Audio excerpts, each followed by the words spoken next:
सूरज की किरणों में अमृत का वो प्रकाश, हर नई सुबह के साथ यीशु राजा है अब। अंधकार से जो लड़ती उसकी वाणी है आप, उसकी वाणी है आप, उसकी वाणी है आप। अमृत वाणी, अमृत वाणी, अमृत वाणी, अमृत वाणी, अमृत वाणी। पहला पाठ नबी आमोस का ग्रंथ अध्याय 6 पद संख्या 1 और 4 से 7 तक। सर्वशक्तिमान प्रभु यह कहता है, धिक्कार उन लोगों को जो सिय्योन में भोग विलास का जीवन बिताते हैं। धिक्कार उन्हें जो सामरिया के पर्वत पर अपने को सुरक्षित समझते हैं। वे हाथी दांत के पलंगों पर सोते और आराम कुर्सियों पर पैर फैलाए पड़े रहते हैं। वे झुंड के मेमने और गौशाला के बछड़े चट कर जाते हैं। वे सारंगी की ध्वनि पर ऊंचे स्वर से गाते और दाऊद की तरह नए वागों का आविष्कार करते हैं।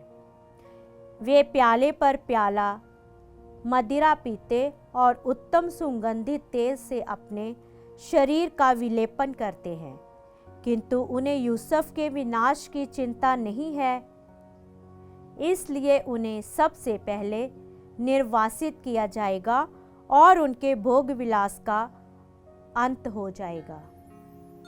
यह प्रभु की वाणी है। ईश्वर को धन्यवाद। भजन अनुवाक्य। मेरी आत्मा प्रभु की स्तुति करे, मेरी आत्मा प्रभु की स्तुति करे। प्रभु सदा ही सत्य प्रतिज्ञ है। वह पदिलतों को न्याय दिलाता है। वह भूखों को तृप्त करता और बंदियों को मुक्त कर देता है। अनुवाक्य। मेरी आत्मा प्रभु की स्तुति करे। प्रभु अंधों की आंखों को अच्छा करता और झुके हुए को सीधा करता है। वह परदेशी की रक्षा करता और अनाथ तथा विधवा को संभालता है। अनुवाक्य। मेरी आत्मा प्रभु की स्तुति करे। प्रभु धर्मियों को प्यार करता और विधर्मी के मार्ग में बाधा डालता है। प्रभु सिय्योन का ईश्वर युगानुयुग राज्य करता रहेगा। अनुवाक्य। मेरी आत्मा प्रभु की स्तुति करे। पाठ दूसरा। तिमथी के नाम संत पौलुस का पहला पत्र अध्याय 6 पद संख्या 11 से 16 तक। ईश्वर के सेवक होने के नाते तुम धार्मिकता, भक्ति, विश्वास, प्रेम, धैर्य तथा विनम्रता की साधना करो।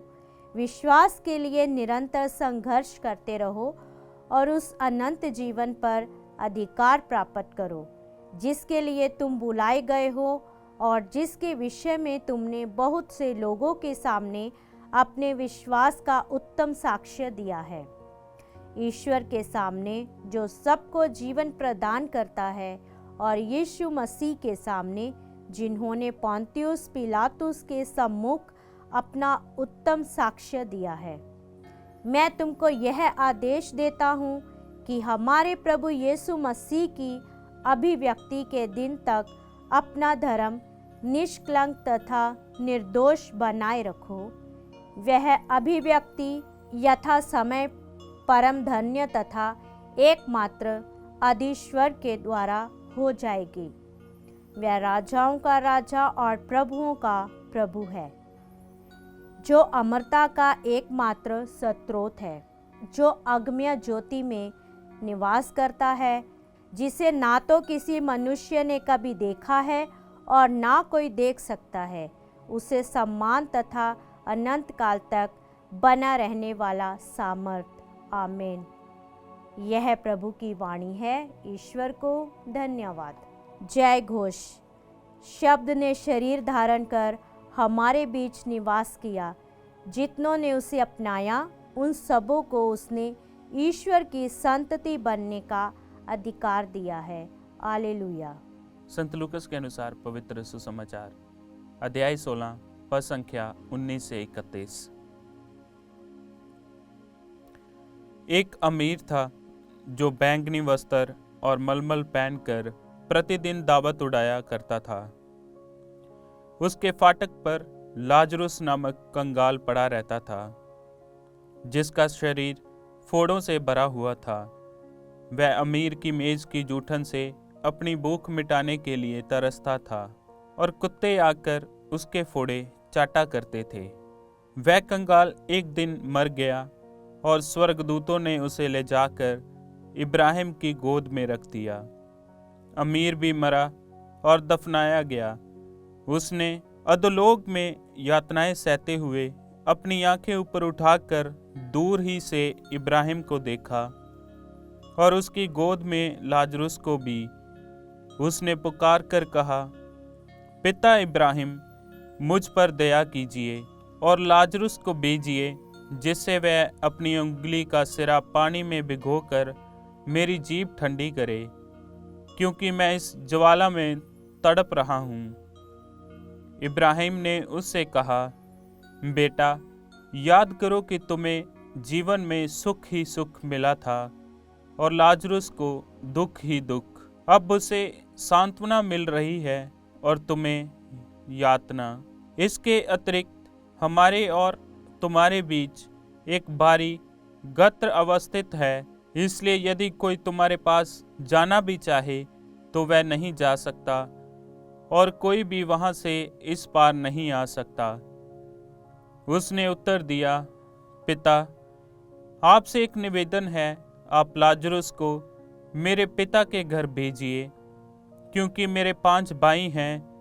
लाजरुस उन्हें चेतावनी दे, कहीं ऐसा ना हो कि वह भी यातना के इस स्थान में आ जाएं। इब्राहिम ने उससे कहा, मूसा और नबियों की पुस्तकें उनके पास हैं, वह उनकी सुने। अमीर ने कहा, पिता इब्राहिम, वह कहाँ सुनते हैं, परंतु यदि मुर्दों में से कोई उनके पास जाए तो वह पश्चाताप करेंगे। पर इब्राहिम ने उससे कहा, जब वह मूसा और नबियों की नहीं सुनते, तब यदि मुर्दों में से कोई जी उठे तो वह उसकी बात भी नहीं मानेंगे। ये प्रभु का सुसमाचार है। क्रीस की जय।